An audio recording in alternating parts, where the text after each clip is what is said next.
à Louvain.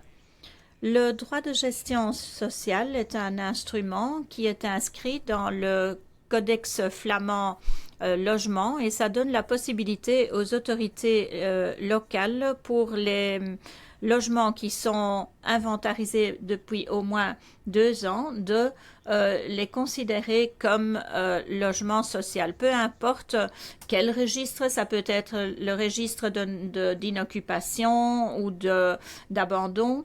Ce qui est important, c'est qu'on le prend en gestion, ce logement. Donc, la ville ne devient pas propriétaire et évidemment, le but, c'est que l'autorité locale rénove conformément aux normes de qualité minimale et c'est temporaire. Après un certain temps, ça revient au propriétaire. Ce délai est de au moins 9 ans, mais est prolongé si les coûts réalisés par l'autorité locale sont tellement élevés que ce n'est pas couvert par les loyers dans ce délai de 9 ans. En principe, le but, c'est d'arriver à un équilibre. Quels sont les coûts pour calculer ce délai? Il s'agit des coûts de rénovation même dont on a besoin pour mettre le logement en ordre, mais aussi des coûts de gestion normaux, par exemple le transfert de l'électricité au nom de la commune, etc., ou les frais d'évacuation, de nettoyage, et aussi une indemnité annuelle pour le propriétaire, ce qui correspond au précompte immobilier. Donc, le propriétaire n'en souffre pas financièrement. Il n'y a pas de perte financière. La réglementation se trouve dans le Codex flamand et l'agence Wonen in Vlaanderen, en collaboration avec des autorités locales, a élaboré un scénario et des documents modèles. Et vous voyez le lien dans la présentation. Maintenant, la situation à Louvain. Pourquoi est-ce que nous voulons utiliser ce système? Louvain a un profil typique ou atypique selon la vision. Nous sommes une ville d'à peu près 100 000 habitants, mais pendant l'année universitaire s'ajoutent à peu près 50 000 étudiants dont 90% ont un cote à Louvain et donc c'est un profil peu classique. Louvain, c'est aussi une ville centre où il y a beaucoup de maisons sur le marché locatif, plus de la moitié, et dans toutes les enquêtes statistiques, etc., Louvain sort comme étant une ville chère pour habiter.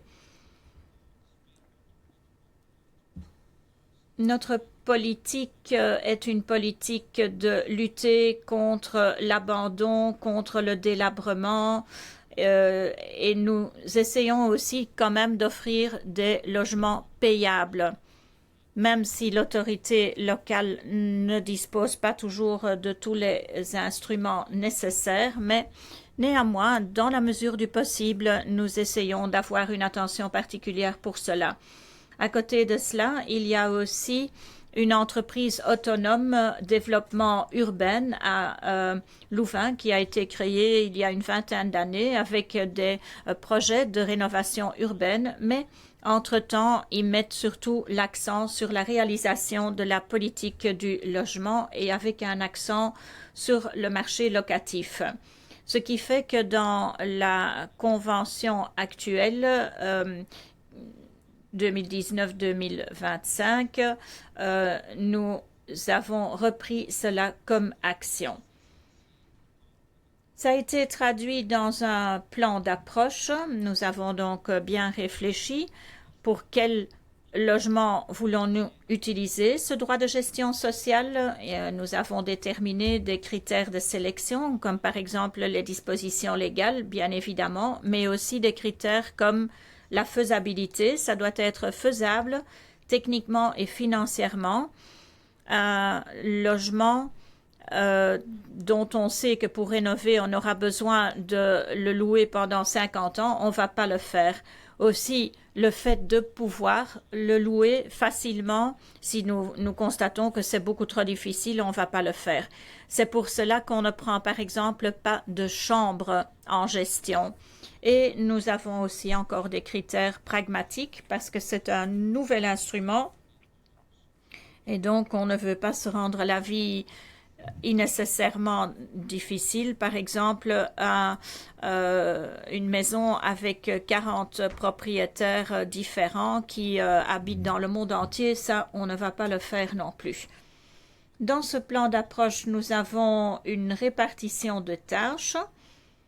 Avec le service logement, on veut se concentrer sur les inventaires et puis il y a aussi les enquêtes de conformité pour voir si les maisons répondent aux normes après la rénovation et nous assurons donc via cette entreprise du développement de la ville, nous assurons la rénovation. On regarde les différentes étapes de la procédure et la société sociale de logement, c'est notre partenaire pour assurer par après les locations. En pratique, en 2021, on a fait pour la première fois une sélection. Là, on est arrivé à un résultat de 23 logements sur plus de 1200 logements qu'on avait trouvés dans l'inventaire. Donc, vous voyez que les critères sont quand même assez sévères et la liste n'est pas encore complète pour 2024, mais en principe, ça sera 6 logements. Il faut faire approuver cette liste formellement par le collège du bourgmestre et des échevins. Ce n'est pas vraiment obligatoire, mais on préfère le faire parce que ça nous donne par après une sorte de mandat pour continuer. Alors, une visite sur place, c'est le premier pas après. Voir quels sont les travaux qu'il faut réaliser pour rénover. En principe, une telle enquête se fait déjà par un contrôleur pour voir quels sont les défauts, qu'est-ce qu'il faut pour obtenir l'attestation de conformité. Et nous mettons évidemment l'accent sur la rénovation. Et alors, la société de logement est impliquée également s'il trouve que ce logement ne sera pas facile à louer. On essaye de faire cette visite sur place en concertation avec le propriétaire. Ça commence par une invitation au propriétaire et ceux qui ne veulent pas collaborer reçoivent une lettre de la part du bourgmestre. Je vais aller encore un peu plus vite. Donc, après cette visite, on dit, voilà, ce logement entre en ligne de compte ou pas. Il y a aussi le devoir d'entendre le propriétaire. Donc, ça fait partie de la procédure que le propriétaire peut présenter ses arguments et après, la phase suivante, c'est que soit on le prend en gestion sociale, soit pas. Il y a encore une procédure d'appel possible chez le ministre. Et sinon, on commence avec les travaux de rénovation. Et il y a plusieurs formules pour cela. Donc, c'est le gestionnaire qui fait ça. Et après, c'est la ville qui loue le logement via la woonmaatschappij. Les résultats, depuis 2021, on utilise ce système pour 4 logements. Une décision a été prise de les prendre en gestion. Un logement, là, l'appel a été suivi par le ministre, donc on l'a pas. Puis il y a un bâtiment qui a été entièrement rénové et loué et 2 logements qui sont encore en rénovation. Peut-être que vous trouvez que c'est peu de résultats, mais si on regarde les 67 logements des 3 premières années, on voit que ça a quand même causé un certain mouvement dans les autres dossiers, soit les propriétaires l'ont fait eux-mêmes ou ont vendu euh, la maison et c'est alors le nouvel propriétaire qui a fait le nécessaire pour rénover. Donc ça bouge, ça c'est aussi important. Et c'est aussi un élément important de cet instrument. On pense qu'il ne faut pas uniquement regarder les résultats stricts, et il faut aussi voir le contexte. C'est aussi un instrument qui demande pas mal de temps et d'énergie, beaucoup de travail, donc il faut bien réfléchir avant de l'utiliser. Il faut voir si ça a sa place dans cette chaîne d'instruments. Parfois, on reçoit des demandes de communes, mais euh, parfois ces communes n'ont pas de d'instruments, par exemple fiscaux ou autres, pour installer ce droit de gestion sociale. Voilà.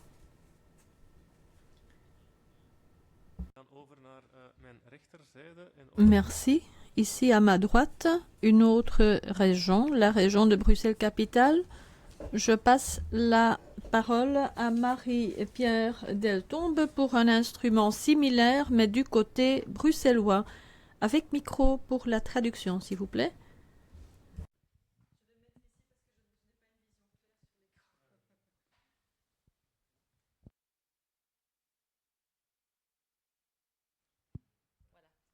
Très bien, merci. Voilà, ce sera plus facile comme ça. Également la présentation du droit de gestion publique en région de Bruxelles-Capitale. Donc mon nom est Marie-Pierre Deltombe. Ça fait 2 ans que je travaille à l'administration régionale dans le service régional des logements inoccupés, dans une nouvelle cellule qui s'appelle la cellule réhabilitation. Je vais commencer donc ma présentation par la présentation du service. Après les mécanismes prévus dans le Code du logement, il y a une modification du Code du logement bruxellois tout à fait récemment pour pouvoir rendre l'application du droit de gestion publique effective en région bruxelloise. Et puis après, quelques chiffres sur les réalisations. J'ajoute que c'est un projet tout à fait récent. En gros, on travaille depuis 1 an sur le terrain. Les premières années. Donc la cellule a été créée en 2021. Il y a eu tout le travail de mise en place des procédures, le travail législatif aussi, puisque les arrêtés d'exécution datent de décembre 2022. Donc on a commencé en début de l'année 2023. Donc rapidement, l'organigramme, on est en fait, donc on fait partie de l'administration régionale de Bruxelles Logement, un certain nombre de directions, la direction allocation loyer et logement inoccupé. Et dans le service régional des logements inoccupés, il y a 2 cellules, la cellule contrôle et la cellule réhabilitation. La cellule contrôle fait tout le travail préalable, donc c'est-à-dire l'identification des logements, le contrôle aussi sur base de la réglementation, le contrôle donc de la situation, les auditions des propriétaires, analyser les situations, voir quelles sont les raisons en fait de la vacance immobilière et au bout de ces procédures, éventuellement des sanctions administratives, puisque dans le Code du logement bruxellois, la vacance est une infraction.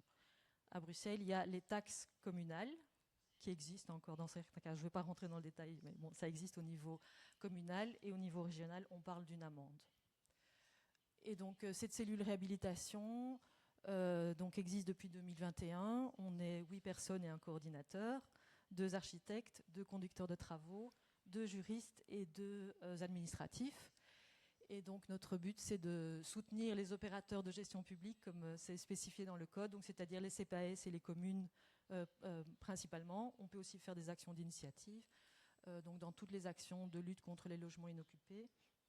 Et donc c'est de mettre en œuvre le droit de gestion publique dont je vais plus spécifiquement vous parler cet après-midi. Il y a aussi d'autres actions, donc des actions en cessation, c'est au niveau judiciaire, et aussi un travail sur les successions vacantes. donc les maisons qui restent vides après le décès du propriétaire quand il n'y a pas d'héritier. Donc voilà, donc je vous ai parlé du soutien qu'on doit apporter aux communes et aux CPAS. Donc ça prend des dimensions juridiques, administratives, c'est-à-dire qu'on a préparé un ensemble de procédures, un ensemble de courriers, des explications, puisque c'est une nouvelle législation avec des procédures assez complexes. Un volet financier, le volet technique, c'est-à-dire moi et mes collègues. On est 4 vraiment allés sur le terrain pour faire les visites de logement, etc. Il y a aussi toute une action de sensibilisation, puisque c'est une nouvelle législation et des nouvelles procédures. Il y a, c'est vrai que je n'ai pas précisé que la création de la cellule a été faite dans le cadre du plan d'urgence logement de la dernière secrétaire d'État au logement, Nawal Benamou, et que donc il y avait aussi des postes de ce qu'on appelle les référents logements. Donc ce sont des postes qui sont prévus pour les communes. Dans chaque commune a un référent logement, enfin les communes qui ont accepté le poste et qui ont la volonté de travailler sur la question. Et donc ce sont nos interlocuteurs à une échelle locale. Et donc il y a aussi ce travail de sensibilisation. Alors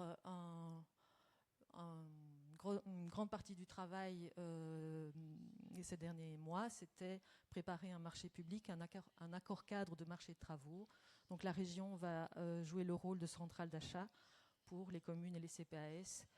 Comme ça, une fois que le dossier sera prêt, les communes et les CPAS ne devront pas entamer des procédures longues de marché public. Il y aura des entreprises présélectionnées avec des prix fixes pour 4 ans maximum.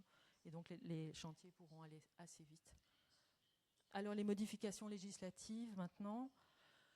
Donc le droit de gestion publique, Yann Frans l'a effectivement bien expliqué, c'est le droit qui permet donc à un opérateur de gestion publique de prendre temporairement la gestion d'un bien inoccupé ou insalubre, dans notre cas, pour le rénover et le mettre en location à un loyer réduit pour une période minimale de 9 ans. Donc il faut que le bien soit conforme, donc c'est-à-dire que dans nos visites et les travaux qu'on envisage, le but c'est de créer des logements salubres, conformes à la législation. Et alors il y a un point important, c'est qu'ils sont donc destinés à un public précis. Donc ce sont les locataires qui, d'une part, remplissent les conditions d'accès au logement social et d'autre part, occupent actuellement des logements qui sont déclarés inhabitables par un arrêté du bourgmestre, l'article 135 de la nouvelle loi communale, ou un logement qui a fait l'objet d'une interdiction de location par la DIRL, l'inspection régionale des logements. Les logements qui sont concernés par le droit de gestion publique, ce sont les logements vides, les logements inoccupés, mais également donc, les logements insalubres déclarés inhabitables par les bourgmestres ou par la région. Donc ça, c'est sans doute un peu le futur du travail. Donc c'est assez large comme possibilité. Donc ça, je vous ai déjà expliqué. Donc, qui peut activer le droit? Les communes, les CPAS et également la région via la régie foncière régionale. Ce qui a été modifié également dans le code bruxellois du logement, c'est donc la possibilité pour les communes, les CPAS, de faire appel au fonds de droit de gestion publique, qui est un fonds qui existe depuis quand même quelques années et qui est alimenté par les amendes régionales. Et ce fonds permettra de financer les travaux.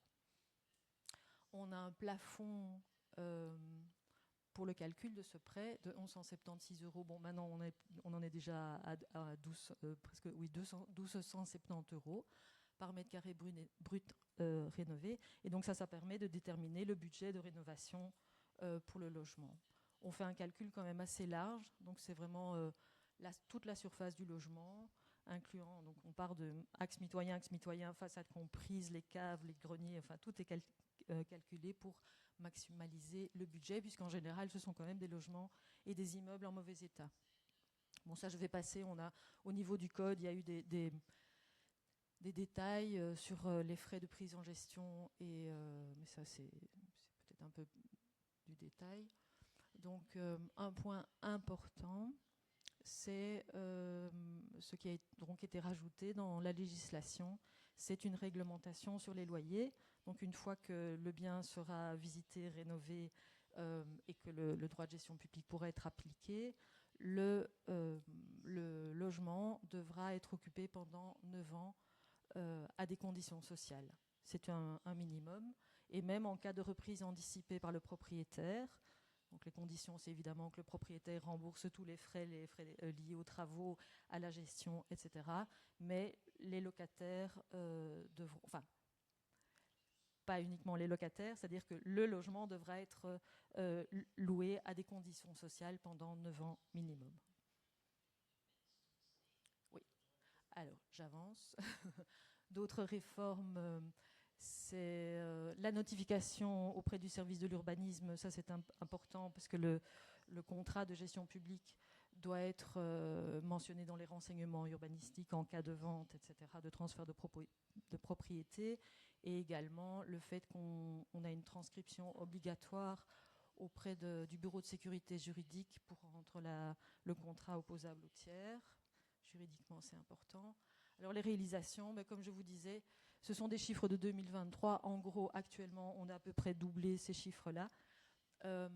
On a donc envoyé 24 demandes de visite. Comme monsieur l'expliquait, premier courrier, si pas de réponse, tout ça a des délais, plusieurs semaines, on attend. On fait appel au tribunal de police s'il n'y a pas de réponse et on force l'entrée avec la présence de la police et d'un serrurier si la personne, enfin, le propriétaire ne se présente pas. Donc là, vous avez les chiffres. En gros, le gros du travail, c'est le soutien commune. Le CPS de Saint-Gilles a fait appel à nous pour une adresse et on avait visé 5 adresses d'initiative, donc au niveau régional. Et donc, on a pu réaliser 12 visites sur ces tentatives. Le reste, en fait, on se rend compte que c'est la suite toujours d'une procédure. Donc nous, on est un peu dans un autre cadre que le premier exemple. C'est vraiment l'aboutissement, en fait. C'est un peu le principe de l'entonnoir. Hein, c'est l'aboutissement du travail de la cellule contrôle. Et on travaille vraiment sur les cas les plus problématiques avec des immeubles qui sont vides depuis de nombreuses années et très souvent des propriétaires qui ne réagissent ni au courrier, ni aux sollicitations, voire même dans certains cas des propriétaires qui payent des amendes très lourdes depuis des années, mais le logement reste vide. Donc l'objectif de notre service est vraiment mettre fin à la vacance immobilière et, en bout de course, créer du logement pour le public, pour les locataires. Alors quelques mots sur les visites. On a évidemment un travail en amont. Une fois sur place, notre rôle est évidemment, quand les propriétaires sont là, d'avoir une interaction, de réexpliquer les procédures. Souvent, on se rend compte que y a un problème de compréhension et de cadre. Le cadre juridique, administratif, souvent n'est pas très clair. Donc, beaucoup de travail d'explication. On fait aussi un relevé complet des lieux avec un scanner 3D, puisque l'idée, c'est qu'on ne fait qu'une seule visite. Donc, on a un superbe outil qui nous permet de faire un très beau relevé. Et puis, après, ça va nous permettre de réaliser des plans si on doit aller jusqu'à l'avant-projet. Et donc, voilà, on réalise des rapports très complets avec un reportage photographique complet, un constat de la situation et un rapport qui fait souvent en général entre 15 et 30 pages avec une description la plus fouillée possible de l'état de l'immeuble. Déjà, un calcul du prêt, donc du budget des travaux envisageables, une liste des interventions et, dans certains cas, en fonction des situations, un avant-projet avec une esquisse et des plans. Voilà, et on est en attente de notre marché public de travaux pour pouvoir commencer les travaux sur le terrain. Je vous remercie.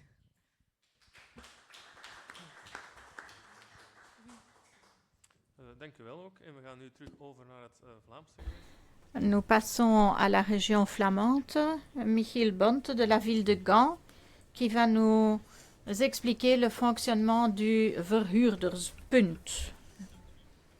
Merci. Bonjour.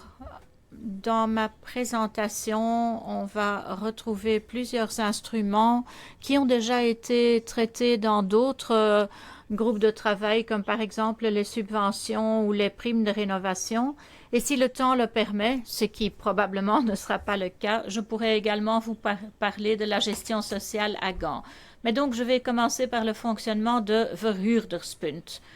Le contexte gantois est comparable à celui de Louvain, donc le marché privé, c'est presque 40% du marché gantois, ce qui est beaucoup, moins que Louvain, mais quand même beaucoup.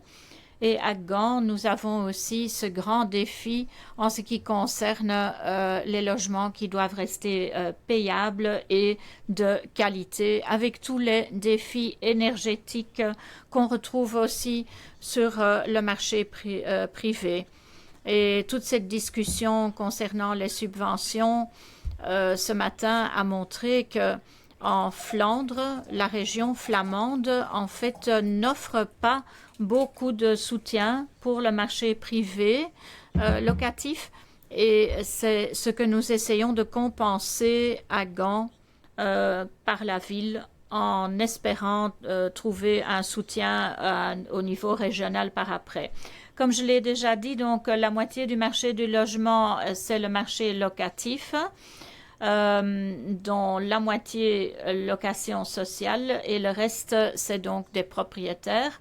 Nous avons des problèmes de qualité. Les données ne sont pas très récentes ici, mais c'est encore la situation actuelle. Ce que nous avons aussi constaté les dernières années, c'est que ce groupe, pour atteindre bien ce groupe cible de bailleurs, on a besoin d'un point central de contact. En Flandre, il y a un peu partout des guichets de logement, mais qui vont plutôt s'orienter vers les locataires ou les candidats locataires. Et si on veut vraiment un contact avec des bailleurs, on avait besoin d'une alternative. Donc, ce guichet central qu'on va lier au trajet de rénovation. Maintenant, nous sommes déjà 3 années plus loin et ça fait partie du service logement. Ça, c'est notre film de promotion. Ce n'est pas très spectaculaire comme vous le voyez, mais bon. Donc, nous sommes un one-stop shop pour les rénovations, même si à Gand, on a aussi une maison de l'énergie qui est également un one-stop shop pour les rénovations. Ceci est notre modèle.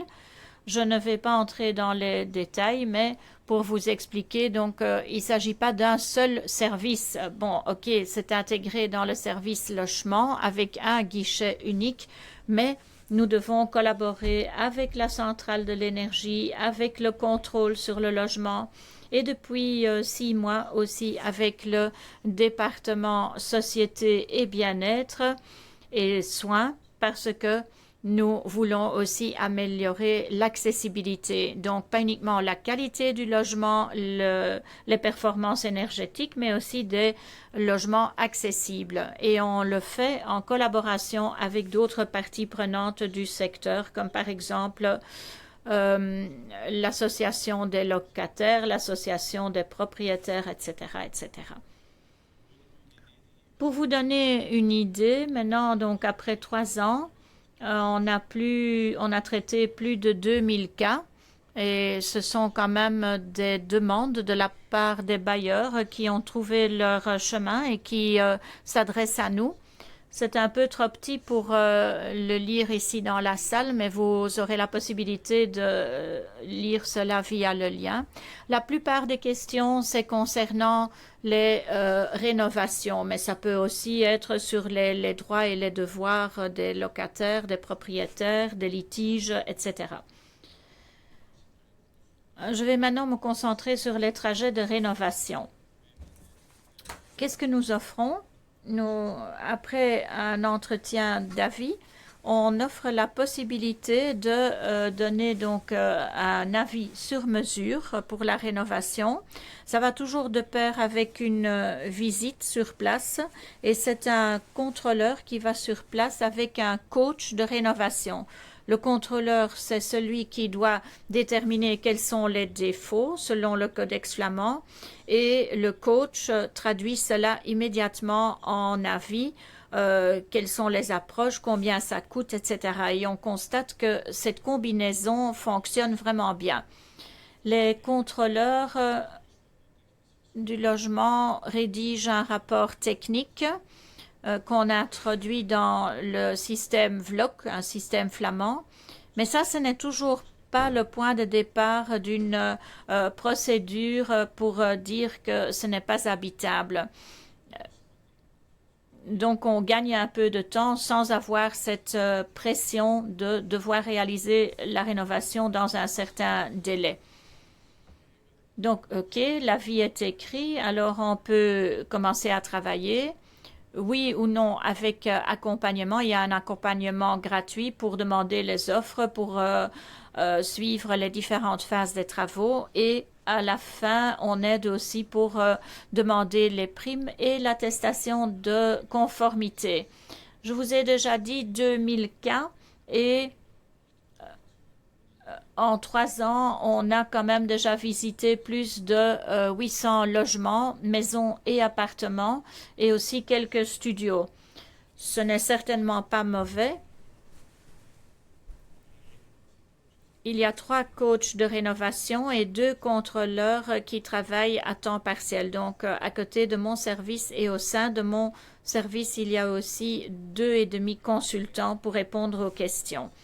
Les demandes vont en hausse et c'est intéressant de voir que nous avons des subventions de la ville et donc les travaux qui sont mentionnés dans l'avis de rénovation seront subventionnés par nous pour 50%, avec la condition que le logement doit être loué pendant au moins 9 ans à un prix plafonné.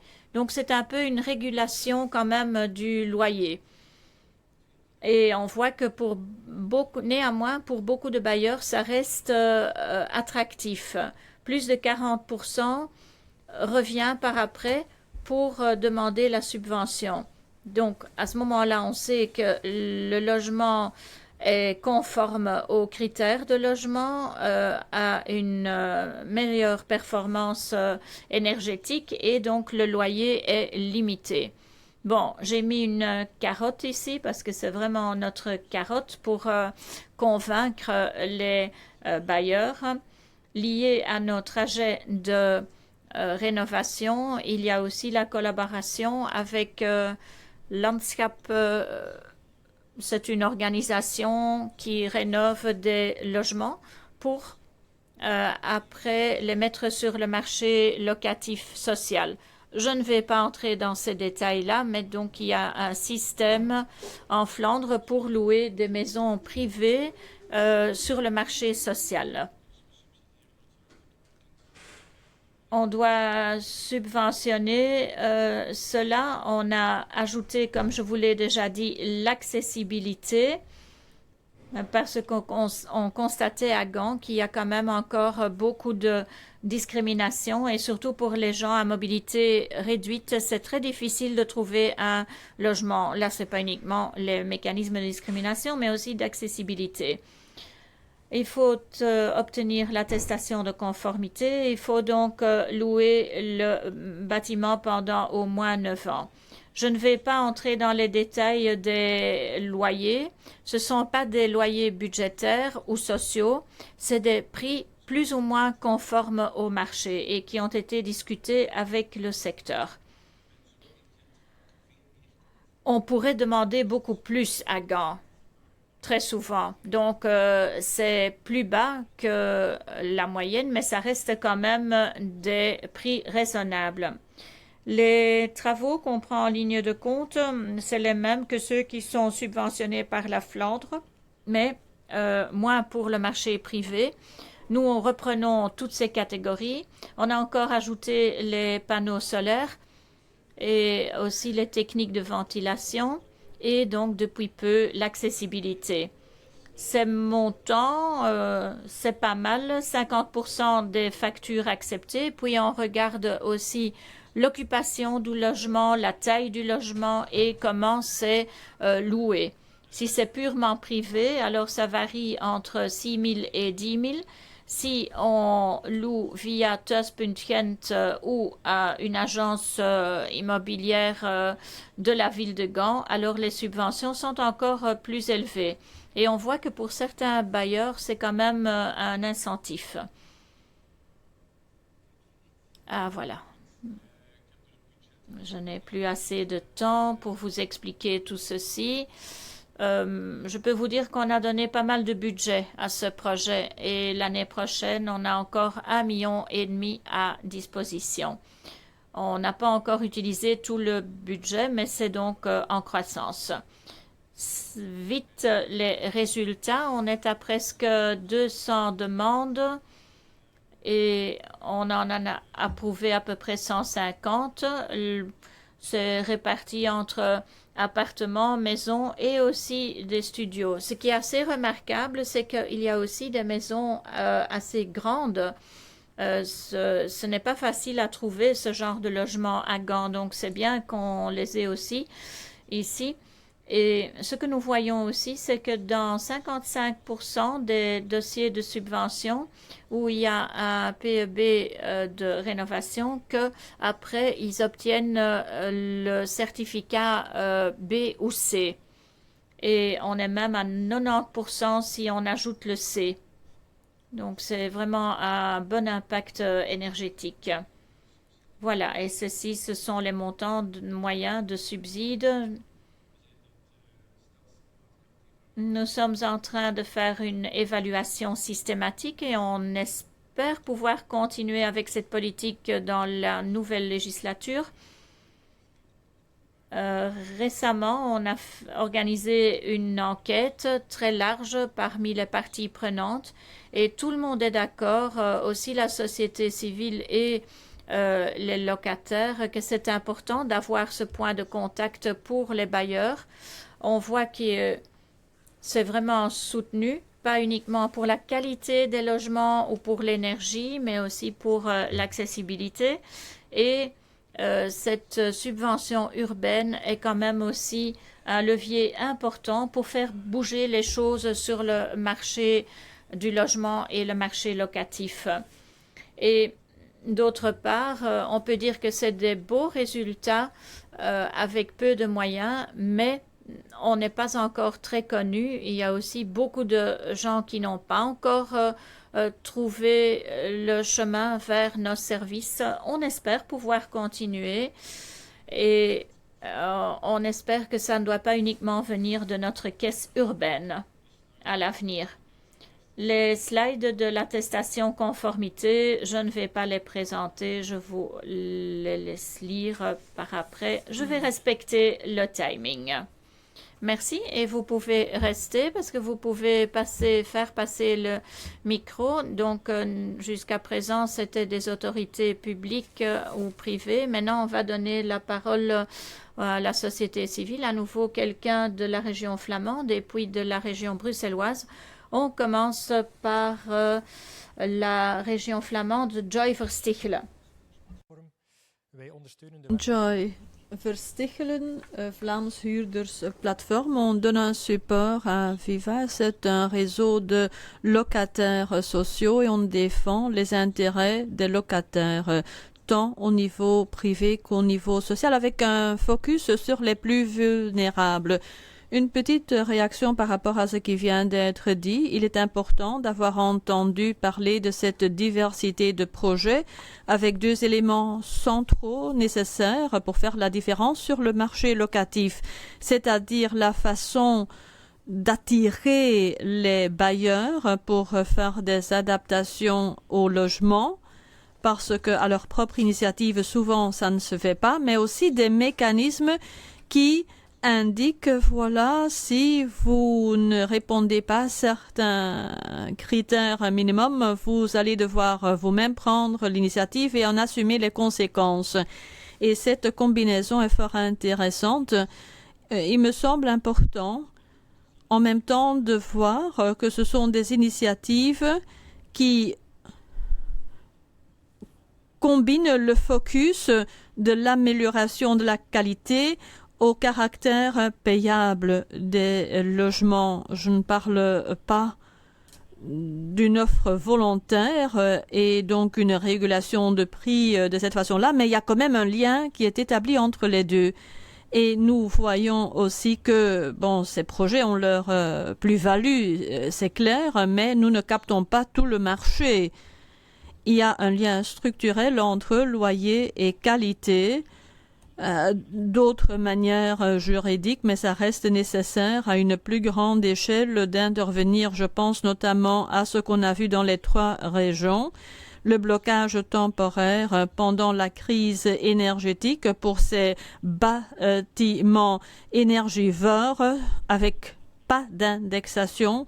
En faire une mesure structurelle, ça nous semble logique parce que nous avons vu que ceci a eu un impact direct sur le caractère payable, mais ça a été aussi un incitant pour les bailleurs à procéder à des travaux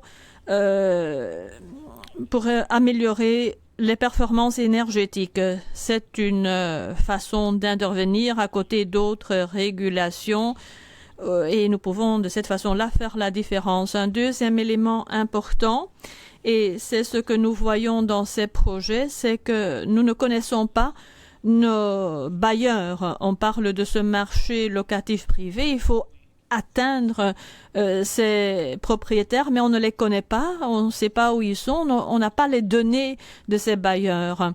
Et ces données sont surtout dans le bail qui est enregistré au niveau fédéral, mais sans une mise à jour structurelle de qui est locataire, de qui est propriétaire, et donc il y a un manque de données. L'une des pistes avancées, et je pense que c'est déjà un peu le cas à Bruxelles, c'est d'avoir un devoir d'enregistrement au niveau régional. En Flandre aussi, on pourrait dire voilà, pour pouvoir atteindre davantage de bailleurs et aussi dans un stade plus précoce, parce que maintenant on part de bâtiments qui sont dans le registre logements inoccupés ou que les bailleurs doivent eux-mêmes chercher le chemin. Si alors on connaît les bailleurs, si on peut les joindre directement, on pourra intervenir beaucoup plus tôt et les informer à propos des instruments qui existent. Et alors, ce qui, dans toute cette approche par chaîne, nous permettra d'intervenir plus tôt. Je suis curieux de connaître aussi l'impact sur les logements familiaux. Quand on voit le marché privé, le marché total, il y a beaucoup plus d'appartements, maisons, unifamiliales, studios. On peut joindre ces personnes via une prime, mais ça peut aussi compliquer la situation lorsque l'on veut intervenir au niveau du droit de gestion sociale, parce que là, on est confronté à d'autres éléments. Et puis un autre point épineux, c'est la capacité de rénovation.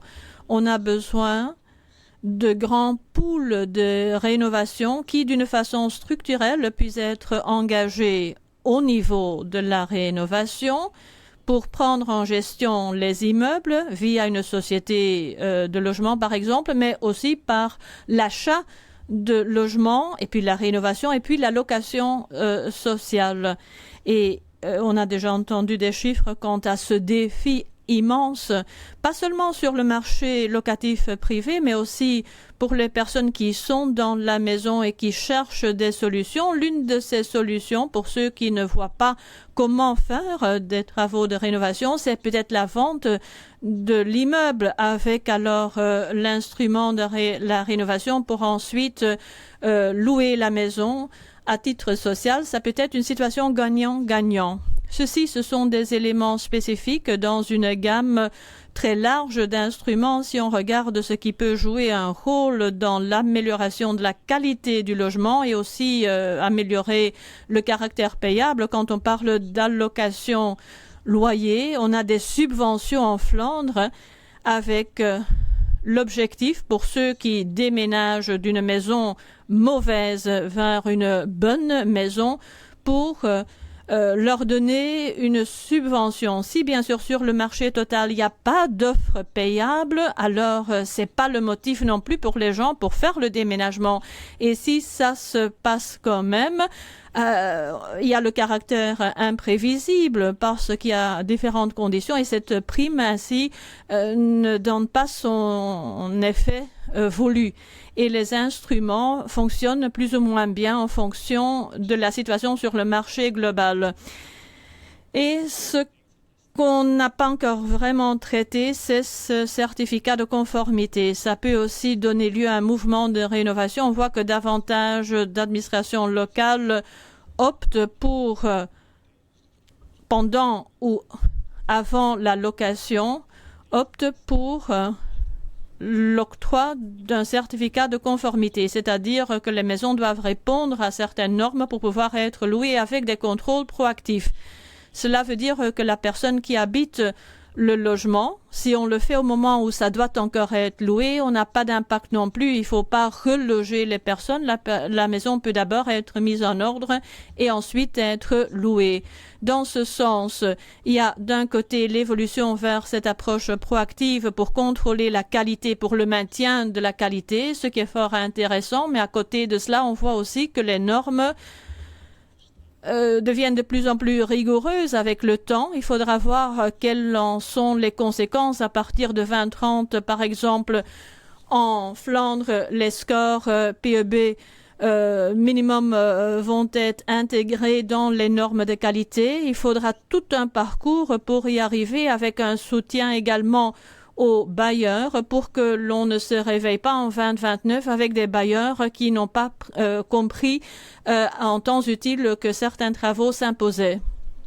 Et puis, en ce qui concerne le marché locatif privé, d'accord, on a notre décret flamand. Dans d'autres régions, il y a aussi une réglementation loyer, avec là aussi certains outils, mais qui sont utilisés de façon limitée, surtout pour la Flandre. Des accords, loyers, rénovation, on en voit très peu. Ce sont souvent les locataires qui réalisent des travaux au lieu du propriétaire à des prix moins élevés, mais on voit ça très peu.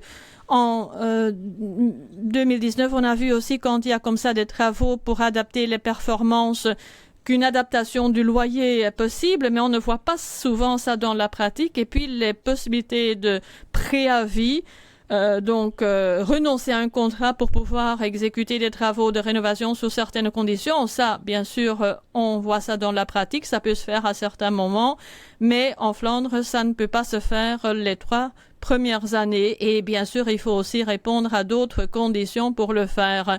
Il y a quelqu'un qui habite le logement doit être rénové et donc la personne doit trouver une autre solution d'habitation.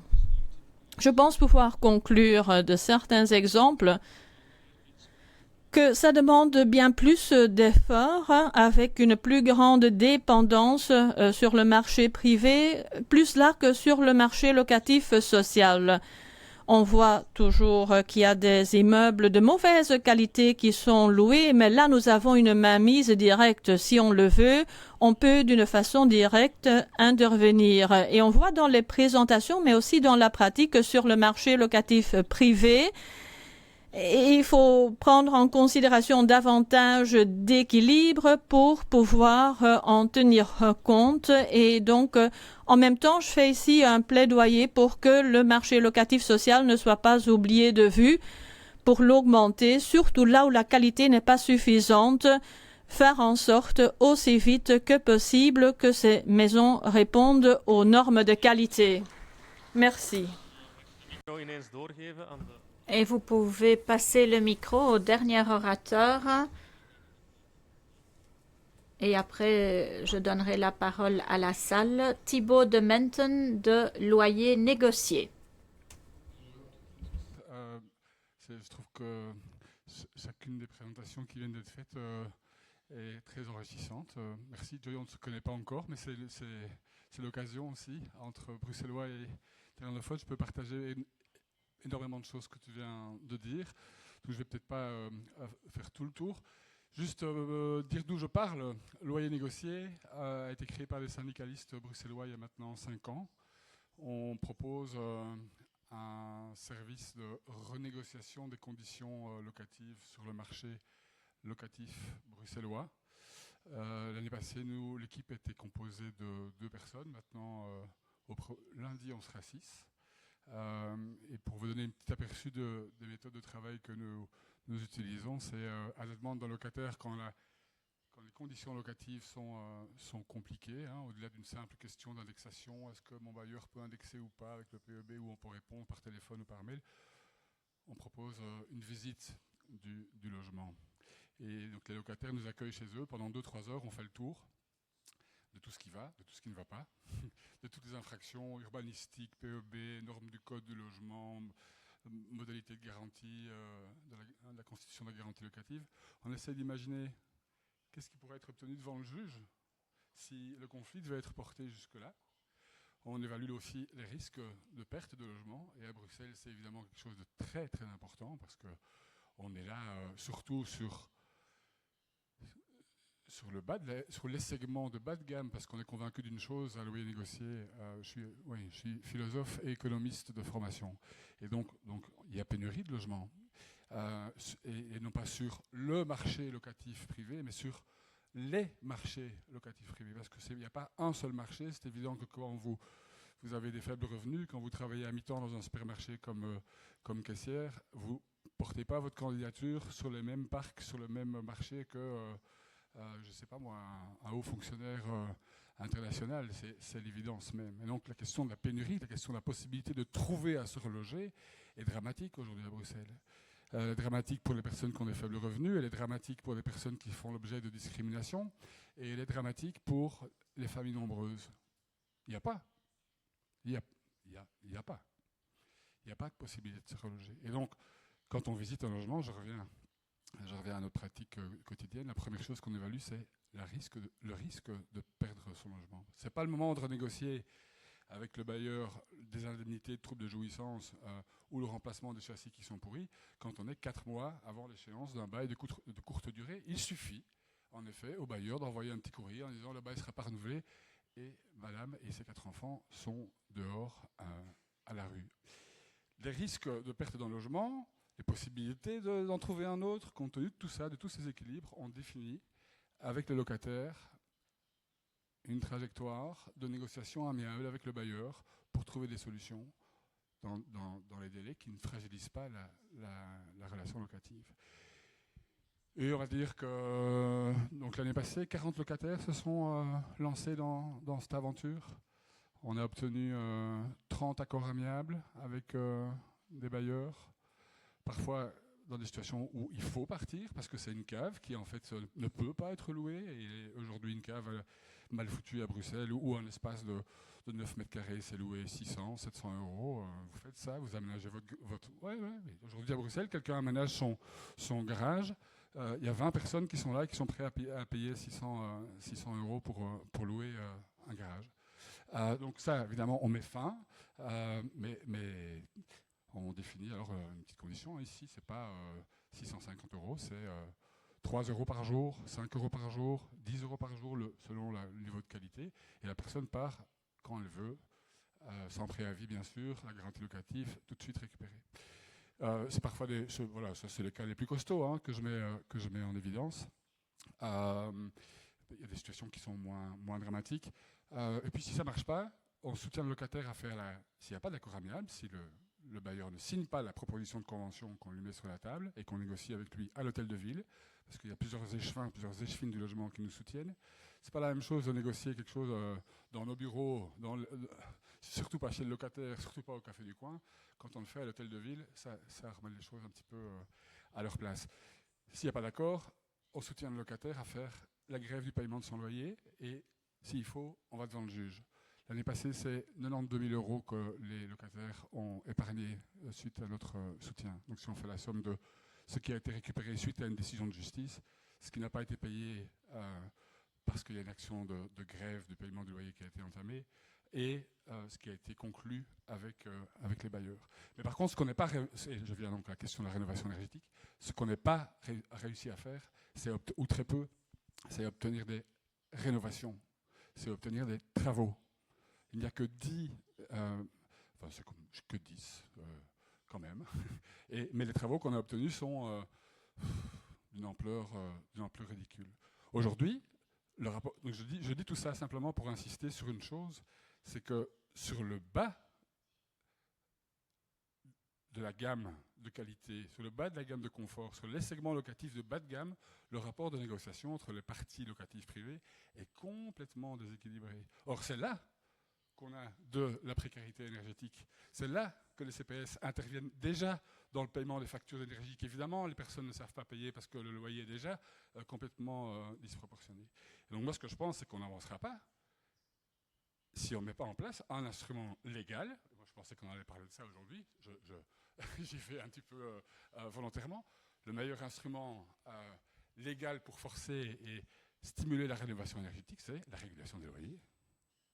Parce que très clairement, les loyers des locataires des 40 locataires qu'on a soutenus l'année passée, le loyer moyen, c'est 853 € pour des logements, donc je dis, qui étaient de piètre qualité. Les références de la grille indicative qui existent à Bruxelles, vous connaissez peut-être. Hein, je vous invite à aller voir sur loyer.brussels. Vous répondez à quelques questions et vous avez le loyer de référence. Je pense qu'il y a des grilles similaires qui existent en Flandre, qui ont été construites de manière très différente. En Wallonie aussi, il y a des grilles. Elles n'ont pas été construites de la même manière. On pourrait discuter de ça un jour. Mais donc, ce loyer de référence, il est à 720 €. Alors que donc il y a une différence de 150 € entre le loyer de référence et le loyer qui était payé par les locataires. Alors que le loyer de référence, il est censé indiquer des logements qui sont en parfait état. Or, je peux vous dire que ce n'était pas le cas dans les logements qu'on a visités. Et le loyer raisonnable, donc le montant du juste loyer qu'on a calculé et qu'on a négocié avec les bailleurs, c'est 543 €. Donc ça montre que on a quand même aujourd'hui certains outils légaux pour obtenir des diminutions de loyer à l'amiable avec les locataires, mais que surtout sur le bas du segment. Et l'enjeu, c'est d'étendre cette régulation. Là, j'invite tout un chacun à lire le Code du logement, et en particulier les articles 240, dans lesquels on a écrit, cette législation est écrite, elle a été négociée en 2021 par les parlementaires de la majorité, qui ont introduit dans le Code du logement le droit pour le locataire d'obtenir la diminution d'un loyer abusif. Ce droit est écrit, il n'est pas entré en vigueur.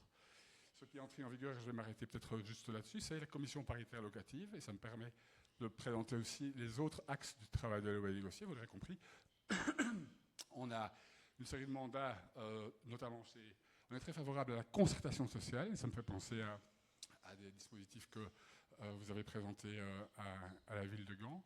Donc j'ai un mandat pour la CSC chez Bru Partners, où il y a une commission logement et où on discute avec les patrons sur la manière de faire avancer la question de la rénovation énergétique, mais aussi la question de l'accès au logement durable. Et dans ces discussions-là, on a invité le Parlement, le gouvernement à réguler les loyers.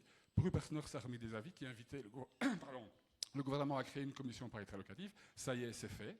Maintenant, moi, j'ai un mandat pour représenter les locataires dans cette commission. Et demain, les locataires bruxellois vont pouvoir saisir cette commission pour savoir quel est le montant du juste loyer.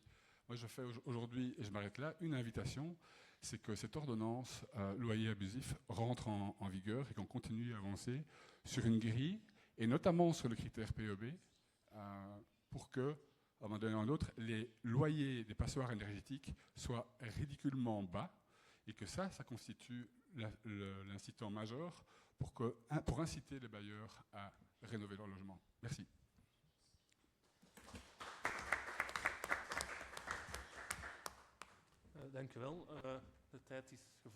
Merci. Le temps passe vite, bien sûr. Très brièvement, nous avons encore un peu de temps pour la salle, pour les questions à poser aux orateurs. J'en ai aussi quelques-unes, mais je passe d'abord la parole à la salle. Vous dites brièvement qui vous êtes et pour qui, enfin, à qui vous vous adressez. Je peux en formuler deux.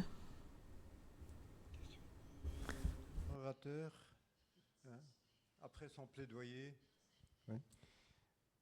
Non, je suis intéressé et intrigué par la raison de savoir pourquoi est-ce que vous n'obtenez pas de travaux des propriétaires. Quelles sont les raisons? Est-ce qu'il y a un réel problème de moyens de financement chez des petits propriétaires? Est-ce que ça peut être ça?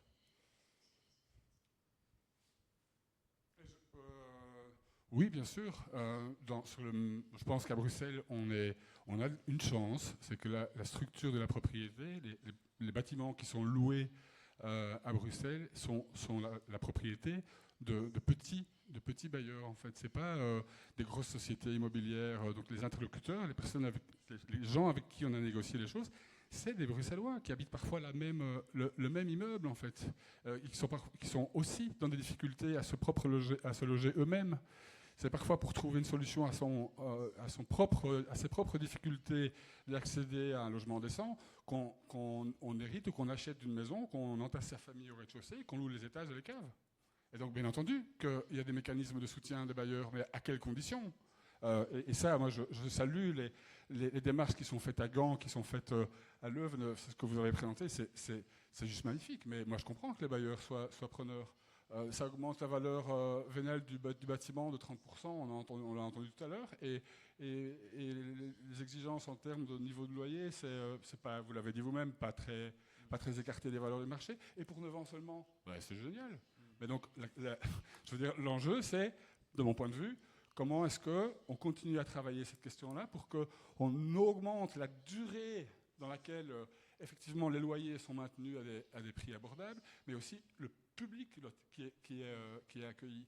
Et donc, des réflexions qu'on a eues tout à l'heure, je trouve ça passionnant. J'étais un peu déçu que le secteur bancaire ne s'oriente pas suffisamment vers l'aide, les prêts à la pierre, parce que ça, c'est parfait pour toute une série de Bruxellois qui n'ont pas les moyens. Mais il faut faire ça. Il faut venir avec un accompagnement, une possibilité de financement, et on fait un deal. On s'occupe de tout. Et vous remboursez le tout, vous le remboursez quand vous vendez le bâtiment. Et en attendant, la région, à la rigueur, elle prend en charge les taux d'intérêt. Mais la contrepartie, c'est plus vous qui choisissez votre locataire, c'est le CPS. Et donc on multiplie les solutions de relogement pour les cas où il n'y en a pas, comme je disais tout à l'heure. Et vous mettez un loyer qui est conventionné. C'est comme ça qu'il faut avancer. Parce qu'il faut garder une structure de propriété qui est détenue par des petits bailleurs. Il faut faire ça, bien sûr. Pardon. Question à Madame Deltombe. Est-ce que pour les propriétaires qui ont les moyens financiers, est-ce que votre modèle n'est pas une récompense de l'inaction? Est-ce qu'ils sont pénalisés du fait de ne rien avoir fait pendant des années dans votre système? Oui, bien sûr. Justement, c'est ce que je disais, il y a le travail de la cellule contrôle, où donc je parlais de sanctions administratives, donc ce sont des amendes régionales. C'est un montant de 500 € du mètre courant de façade multiplié par le nombre d'étages.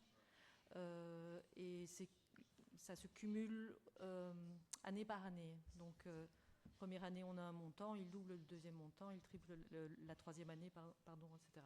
Donc, ça devient vraiment très, très pénalisant pour les propriétaires. Donc, comme je disais, nous, on arrive en bout de course. Après ce travail de sanction.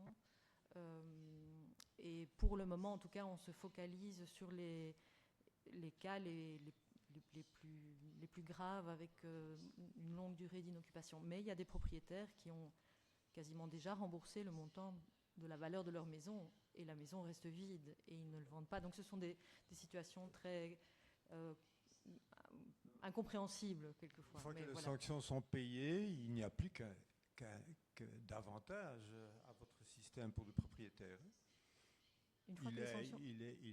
on s'occupe de sa rénovation, on s'occupe de la relocation, le loyer pour lui. Non, le loyer n'est pas pour lui. Ça c'est vrai. Excusez-moi, je crois que dans ma présentation, j'ai dû aller tellement vite. En fait, les logements sont loués à des conditions sociales. Et les loyers remboursent les frais et les travaux de rénovation. Donc, à l'inverse de ce que j'ai entendu dans l'expérience de Leuven, chez nous, on a des estimations, puisqu'on est au tout début, mais de prise en gestion qui sont parfois très, très longues. Hein. Je crois que le plus court, c'est une quinzaine d'années, et le plus long, on est à 45 ans. Donc, voilà. On verra ce que ça donne. Parce que c'est le début, mais voilà. Bon, à titre personnel, dans certains cas, ça équivaut presque à une réquisition d'immeuble. Hein. Enfin, ça c'est mon avis personnel. Hein, parce que quand on parle de 45-50 ans de prise en gestion, effectivement, pour moi, ça équivaut à ça. Mais ça n'engage que moi. Oké, ik kijk nog eens in de zaal. Ja, meneer, misschien. Ja. Merci de cet exposé fort passionnant. L'un des moteurs de ces inégalités sur le marché d'habitation et cette problématique logement-pauvreté, c'est la spéculation. Avec une concentration de plus en plus importante de capitaux investis de façon spéculative sur le marché immobilier, c'est ainsi que les prix, et ça c'est l'un des mécanismes néfastes, les prix augmentent. Quels sont les instruments pour combattre ce mécanisme?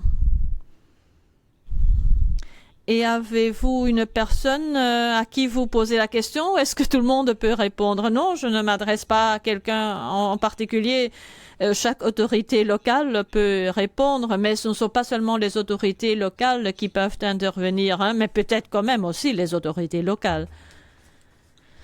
Oui, pour les autorités locales, et maintenant je parle de Gand, plus en particulier avec le problème de logement payable, un problème qui devient de plus en plus épineux, mais aussi pour Louvain, on est dans la même situation. On est à la recherche de la solution miracle pour pouvoir modérer la situation. Dans d'autres pays, il y a aussi des expériences avec une régulation des loyers plus structurée. Mais pour le reste, dans notre marché libre où joue ce grand mécanisme et cet élément spéculatif, l'enlever du marché du logement, je pense qu'il y a de bonnes initiatives. Ce que font par exemple les coopérations, logement, ces modèles évoluent, mais ne sont pas toujours non plus payables. C'est pas pour tout le monde, mais ce sont quand même de nouveaux modèles juridiques où on essaye de garantir un droit, un logement payable, sans associer ça au droit de propriété classique. Il y a une autre configuration sous-jacente pour justement enlever cet élément de la spéculation.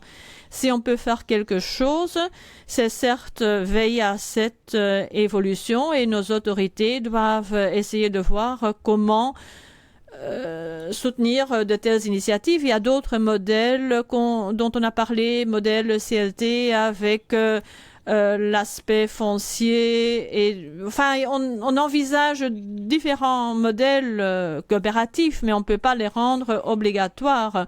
On peut essayer de créer un contexte pour promouvoir ce type d'instrument où il y a alors un contexte d'habitation payable pour plus. Sauf et à côté du logement social où il y a bien sûr aussi des efforts à faire. Oui, un complément d'information. Il y a plusieurs théories, mais on n'en voit que très peu dans la pratique. Il y a ce groupe cible, ces groupes vulnérables. Du moment que l'on dispose d'une offre pour ces groupes et avec une possibilité de choix pour ces personnes, donc le marché privé ou le marché social, d'accord, mais alors il faut voir, parce que ça c'est la théorie, et lorsque l'on regarde et lorsque l'on envisage une possibilité, à mon avis, le loyer social est le meilleur modèle. Maintenant, je me demande si dans le contexte d'aujourd'hui, tant en Flandre qu'à Bruxelles, sur un marché du logement où on n'a pas de bailleurs pauvres, mais des bailleurs avec peu d'immeubles. C'est une différence cruciale quand on regarde cet aspect. Il y a d'écarts énormes. Nous n'avons pas les grands bailleurs avec 30, 20 immeubles. C'est plutôt l'exception, tant à Bruxelles qu'en Flandre. Et je pense que le fait d'avoir autant de propriétaires individuels. Ça fait que les organisations qui entrent dans le marché y entrent plus difficilement parce qu'elles doivent négocier avec 30 propriétaires pour un seul immeuble, pour un appartement. Et donc, il faut voir où se situe la spéculation. Là, ce sont les logements négligés, inoccupés, où les propriétaires sont disposés à payer les amendes. C'est peut-être par là qu'il faut commencer, à côté de la régulation, mais alors là, il faut toujours partir de l'idée, si on va réguler en dessous du prix du marché, on perd également ce qu'on a sur le marché privé. Donc, faut-il réguler avec un rendement raisonnable pour les propriétaires, pas exagéré, mais raisonnable, pour pouvoir éviter un peu cet impact de l'autre côté.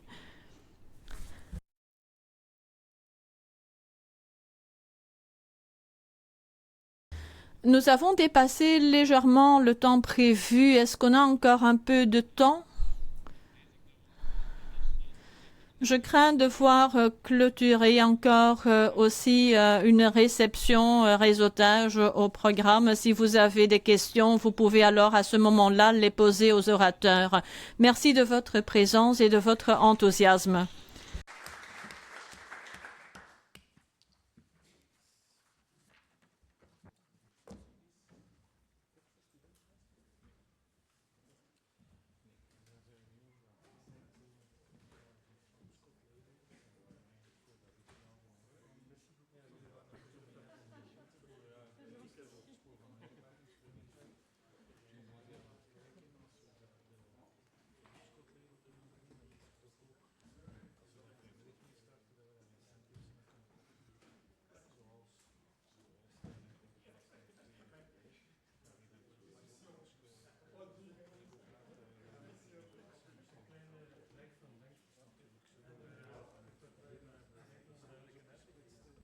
Dank u wel om het op een goede manier voor te zetten. En bedankt voor de sneltempo toelichting.